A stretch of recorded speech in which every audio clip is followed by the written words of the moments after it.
চাকরি করবি, কেউ ইঞ্জিনিয়ার, কেউ ডাক্তার হবি, হবি তো? ম্যাডাম ভালো আছেন? হ্যাঁ ভালো আছি। এটা প্রণাম করবো আপনার।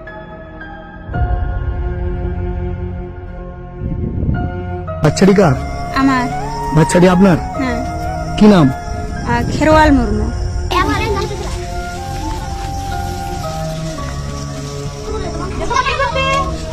গুড মর্নিং এইগুলি আপনার স্টুডেন্ট? এটা স্কুল? হ্যাঁ কে বানিয়েছে? আমরা। কত করে টাকা দেয়? বেতন পান আপনি? না বেতন পান না? না, এই বাচ্চাটার কত মাস বয়স? 2 মাস। 2 মাস বয়স। হ্যাঁ আপনি এতগুলো বাচ্চার দায়িত্ব নিয়েছেন? হ্যাঁ। আপনার 2 মাসের বাচ্চাটাকে নিয়ে আপনি এই ছেলেগুলোকে পড়াশোনা করাচ্ছেন? হ্যাঁ আমি ওই 2020 থেকে বাচ্চাকে পড়াচ্ছি, এখনো পড়াচ্ছি। এই আমার 2 মাসের বাচ্চা নিয়ে। এতগুলো বাচ্চার দায়িত্ব নিয়েছেন? হ্যাঁ আপনার আর বাচ্চা আছে? আর একটা বাচ্চা আছে। কোথায় ও? ও এই তো। এটা এটা আপনার বাচ্চা? মানে সব বাচ্চার সাথে সাথে আপনার বাচ্চাও শিক্ষিত হয়ে উঠছে? এখানে মানে পড়াশোনা বলতে কিছুই জানতো না বাচ্চারা বা মা বাবারা, তার জন্য আমি ভেবে চিন্তে আমি বাচ্চাকে পড়াচ্ছি। না বিরক্ত না।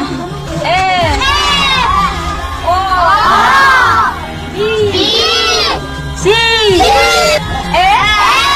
আপনাদের কাছে হাত জোর করে অনুরোধ, যেভাবে হোক এই পৃথিবীর সবচেয়ে বড় যোদ্ধার ঠিকানাটা একটু আমাকে দেবেন, এবং আমি কলকাতা থেকে কিভাবে তার কাছে যেতে পারি সেই ঠিকানা দেবেন। আমি আমার যতটা পারি ততটা দিয়ে তার পাশে এসে দাঁড়াবো, এবং আমারও যার সাথে যোগাযোগ আছে তারাও এই পৃথিবীর সবচেয়ে বড় যোদ্ধার পাশে এসে দাঁড়াবে। যেখানে ফেসবুক খুলে সকালবেলায় অশ্লীল বস্ত্র পরে, নাইটি পরে ভিডিও করতে ব্যস্ত, রিল করতে ব্যস্ত, সেখানে এই মাকে দেখুন, 2 মাসের বাচ্চা। 70 থেকে 100টা শিশু, তার মধ্যে তারও আরেকটি সন্তান আছে। একটাই মন্ত্র জপে যাচ্ছে, চাকরি করবি, ডাক্তার হবি, ইঞ্জিনিয়ার হবি, অফিসার হবি। হ্যাঁ, এরাই সেই আদিবাসী সমাজ। আমি যদি ভুল না হই তাহলে সবচেয়ে সরল, নম্র, ভদ্র, যাদের মধ্যে কোনো চালাকি বুদ্ধি নেই, শয়তানি বুদ্ধি নেই, হিংসা নেই, যারা সবাইকে আপন করে নিতে পারে এবং এই প্রকৃতির ভারসাম্যকে বজায় রেখে দিয়েছে, তারাই এই আদিবাসী সমাজ।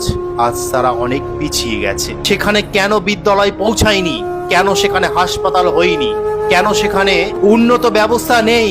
কেন তাদের এইভাবে আর কতদিন পেছনে ফেলে রাখা হবে? কতদিন শিক্ষার আড়ালে এইভাবে তাদের ডুবিয়ে রাখা হবে আদিবাসী সমাজকে? আর কিছু বলবো না মা, তুমি আবার প্রমাণ করে দিলে তুমি পৃথিবীর সবচেয়ে বড় যোদ্ধা, সর্বশ্রেষ্ঠ তুমি সেই মা। বাংলার সমস্ত কন্টেন্ট ক্রিয়েটরদের বলছি, আপনারা